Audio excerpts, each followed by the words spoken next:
ఇలా అందరూ ఆయనే అంటే ఎలా? ఇందులో ఆయన తప్పే ఉంది చెప్పండి. ఆయనకు డబ్బు మీద యావ ఎక్కువ, కోట్లు కావాలి. ఏదో నానా యాత్ర పడి ఆవిడ దృష్టిలో పడి సంపాదించుకోవాలనుకున్నారు. మనం ఆయనకి 100 కోట్లు ఇవ్వగలవా చెప్పండి? మన దగ్గర ఉందా? నా సంసారం నిలబెట్టాలంటే ఆయనకు 100 కోట్లు ఇవ్వాలి. అమ్మా పెట్టదు, అడుగు తిన్నివ్వదు.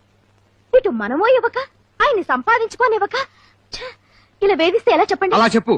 వాళ్ళంతా పాతకాలపు మనుషులు కదండి. మనుషులు మనసులే ఎక్కువ అనుకుంటారు. పాపం మార్కెట్ విలువ వాళ్ళకేం తెలుస్తుందండి.